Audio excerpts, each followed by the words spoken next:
For effective reflection, we can consider a number of tools. Perhaps the most prominent, the most used method of reflecting is the Professional Development Journal.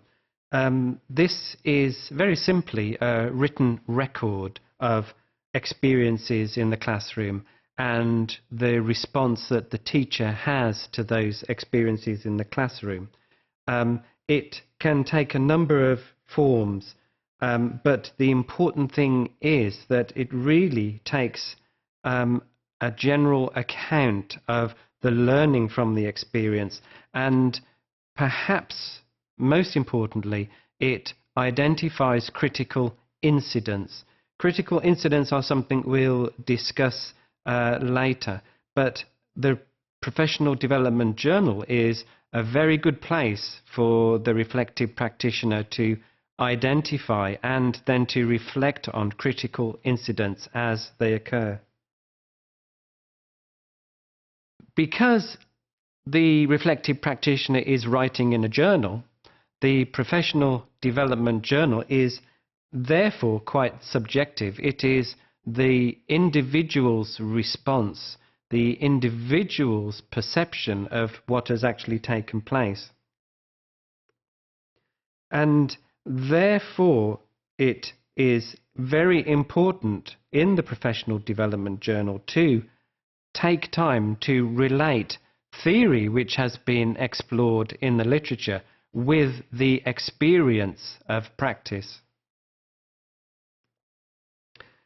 Perhaps one of the most valuable functions of the Professional Development Journal, once the critical incidents, once the experience has been noted down, once the feelings have been identified, is for there to be some indication of action in relation to the experience.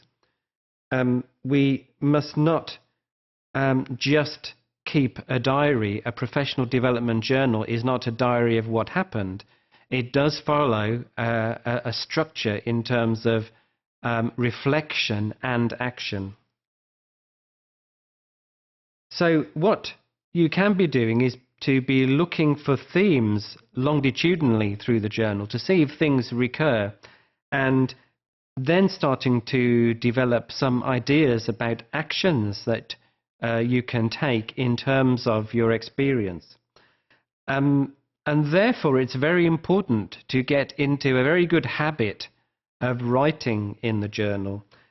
Try to do it as soon as possible after teaching and as regularly as possible as you go through your teaching. Perhaps the most difficult thing to consider as a reflective practitioner is writing in a journal. When do you get the time? The important thing to realize is that it is a very critical process, but try not to think too hard about it. That can actually stop you from writing in the journal. What you want to do is to let the writing flow and to get the experience, capture the experience on the paper. So a very good and simple rule to follow is little and often in the Professional Development Journal. You don't need to write pages and pages.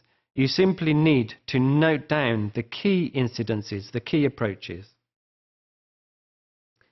And a very good thing to do with the journal is to share your reflections with your colleagues in school, so you can get their perspectives on your reflections. And of course, it doesn't have to be just words. You can actually put diagrams or drawings in there. And so therefore, writing in the Professional Development Journal is a very structured process. It's not free form. And what you need to make sure is that you include description, or in other words, what happened, that you have analysis and evaluation in there. This is the crux point of reflection, and also conclusions that you can draw. The conclusions are important because these will help you identify action points.